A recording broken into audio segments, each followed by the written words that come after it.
Welcome to the NREP Daily right here on the National Real Estate Post. I have another National Association of Mortgage Brokers update for us this week, or a NAM update. And this week we did want to talk about something that it's really an important conversation.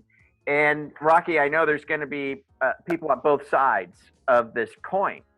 I, for one, lean toward the NAM side on this one for sure. And what we want to talk about today, guys, is trigger leads, right? Trigger leads, which is, you have a consumer, they apply for a mortgage loan from you as an originator, and the credit bureaus get that inquiry and then sell that customer's information to other lenders so that those other lenders can call your borrower and try and steal them from you. At the end of the day, that's what it is. And so we do have people on both sides of the coin. We got lenders who don't participate in this, and brokers and loan officers and loan companies that don't participate in this as far as buying them.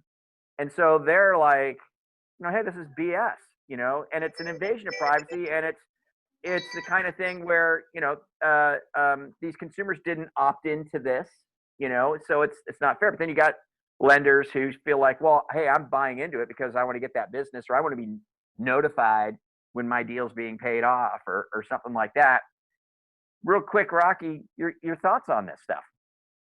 Yeah, I mean, our point of view kind of is that it does a disservice to the consumer. I mean, obviously, if you purchase trigger leads, you're right there in the battle, and you go it, and hopefully you do it the right way. But what happens a lot of times is the borrowers are confused as to who's calling them. I mean, it goes back to, I remember back in, this goes on as far back as the early 2000s. When the first refi boom went through, it was about 2001, 2002.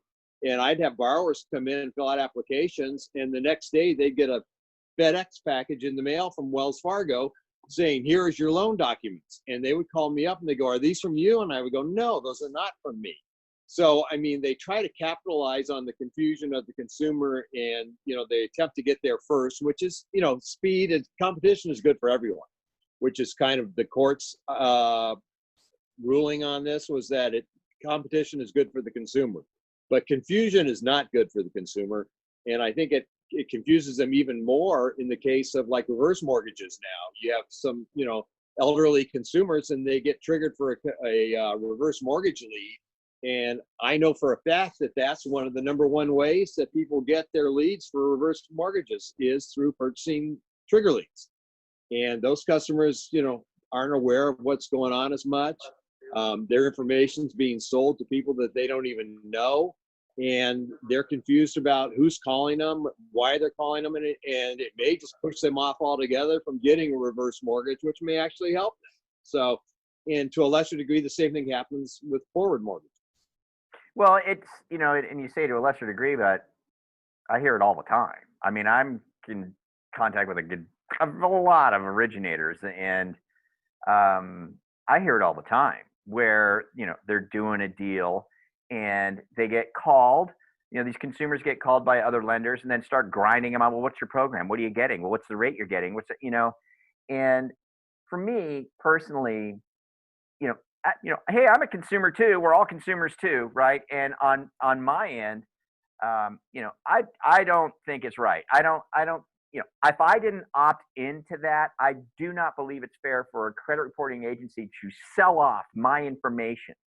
You know what I mean? To another mortgage entity, to have them start spamming in on me, right? Start calling me. I didn't authorize the call. I didn't authorize anything. And now I'm getting bombarded with, other loan companies trying to figure out what's going on. I do not believe it's right. I can't believe that a judge ruled in favor of it anywhere. I wasn't aware of that. I mean, I don't know. You know what I mean? I can't believe the CFPB is not involved in this, saying, no, this is horse crap, because they're supposed to be the consumer, right? Financial Protection Bureau. And this is protecting the consumer. They should not be a target. When somebody originates a loan and runs a credit report, the consumer of that should not become a target now to the highest bidders, if you will, not necessarily, but not like that, but essentially become a target to these, to other people buying that and then attacking these consumers. I think it's BS. I don't think it's right. Yeah, and especially because who knows where they're sending this information to overseas call centers. I mean, they're sending your personal information over there. But it was the consumer associations that were the ones that thought this was pro-consumers. They were saying, this was back in about 2008, 2009. They say brokers don't want this because they don't want your consumer exposed to getting a better rate. And so that was the idea, was that it was better for competition. But they're also sowing confusion. I mean, if you do it just as competition and say, do you mind? Can I give you another quote? I mean, that's fair competition. I think everybody's okay with that, though it's not necessarily the best way to do it. But they come out there and they say, oh, well, they can't do that. They're just quoting you a rate to get you in. You know what I mean? Is they're saying that whatever you've offered them, they go, how do they do that without charging you points? They can't give you that rate, and so they're sowing discontent and confusion in the consumer. It damages existing relationships as well as exposing personal information. So yeah, it's not a good thing. Okay, so there is a bill that's in place to put a stop to this, right? Yeah, Lacy Clay, Congressman Lacy Clay is coming out with a bill to do exactly what you said, offer the opportunity for consumers to opt into this if they want competition, if they want to get other options in, but that unless you actually choose to opt in, that your information will not be shared, which kind of is the way it should be, I think. And I'm guessing you are also. Oh, completely. No, I think that for me as a consumer, I would want that. I don't want people just blowing me up. You know what I mean? Because I started a loan application somewhere. So this is in place. Also, I'm going to put there's a link. Click on the NAM banner that you see, the NAM logo that you see here on the screen, guys, right down below. If you click on that NAM logo down below, it's going to take it to the Action Center, to the specific call to action that you can sign it. You guys already know now how easy this is to get done with NAM, right? I mean, just go in there, click a button or two, and you're done. And the request to have this bill pushed through automatically goes to all of your representatives. A very, very simple thing to do. So I would say if you're on, I would say our side of the fence on this, where you don't believe that it's fair that as consumers, our information can get sold off to these mortgage companies just because we inquired about a loan. If you don't think that's fair and that we should have the right to opt into that as a consumer, then click that NAM logo right down below and fill out the call to action and get it done. It takes just a couple of clicks. And also, I would like to have a discussion about it. I would like to know, maybe you're on the other side of the fence. Maybe you don't agree with us. And so let's start that conversation down below in the comments, because I would like to see where this conversation goes. So I don't know. I mean, that's just kind of where I'm at on this thing. I know that NAM has been kind of leading the charge on this for some time. When did NAM start working with Lacy Clay on this matter? Well, we started. He was an invited speaker to our legislative conference last year, so March of 2019 or April of 2019. He came in and said, "What can I do for you all?" And that was one of the things we brought up. And he's previously, I think he was a realtor in Missouri, so he's got a real estate background, and he certainly understood what we were talking about.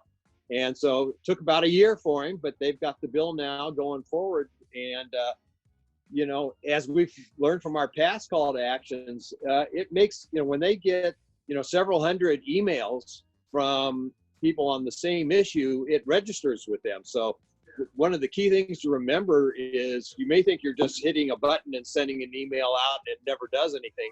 They count these and it comes into effect, and we've heard a lot of positive responses from our previous call to action. So make sure that you participate. All right, good enough, Rocky. Thanks so much for doing the show today. And guys, again, that NAM banner is right down below. Click on that to take action on this if you agree with it. If you agree that the consumer should have the right to opt in or opt out to this type of marketing, this trigger lead marketing. With that, do us a favor, if you're meeting us for the first time, subscribe for free in your upper right-hand corner. Again, start the conversation. Leave your comments down below, and we'll catch up with you guys later here at the NRP Daily on the National Real Estate Post. Thanks, Rocky. Thank you, Frank.